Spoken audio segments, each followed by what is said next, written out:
कई बार हम अपनों को जाने अनजाने में ऐसी कड़वी बातें बोल जाते हैं जिससे सामने वाले का दिल तो दुखता है और साथ ही में हमें भी इतना पछतावा होता है कि हम उनसे माफी मांगने में भी शर्म करते हैं। तो आज आपको एक ऐसी कहानी सुनाऊंगी जो आपकी इस समस्या को काफी हद तक हल कर देगी।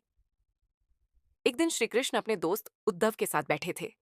उद्धव ने पूछा, भगवान, आपने कहा है कि हमें अपनी वाणी यानी बोलने पर काबू रखना चाहिए, लेकिन ये बहुत मुश्किल होता है। कई बार गुस्से में या बिना सोचे कुछ बोल देते हैं और बाद में पछताना पड़ता है। कृपया बताइए, हम कैसे अपनी बातों पर कंट्रोल रखें? श्री कृष्ण मुस्कुराए और बोले, उद्धव, बोलना बहुत ताकतवर चीज है। शब्द किसी को खुश भी कर सकते हैं और दुखी भी। मैं तुम्हें एक छोटी सी कहानी सुनाता हूं। बहुत समय पहले की बात है। एक साधु था जो बहुत शांत रहता था। वह तभी बोलता था जब जरूरी हो। एक दिन एक राजा उसके पास आया और बोला, तुम इतना कम क्यों बोलते हो? क्या तुम्हें डर लगता है?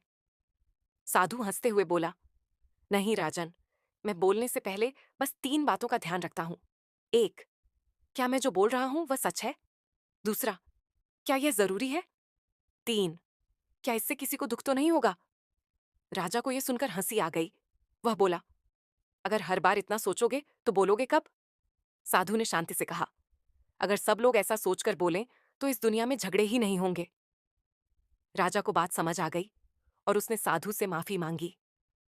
श्री कृष्ण ने कहा, देखो उद्धव, अगर हम कुछ बोलने से पहले सोच लें कि वह बात सच्ची है, जरूरी है और किसी का दिल तो नहीं दुखाएगी, तो हम गलत या कड़वी बात कभी नहीं बोलेंगे। ऐसे लोग ही सच्चे ज्ञानी होते हैं। इस कहानी से हमें क्या सीख मिलती है?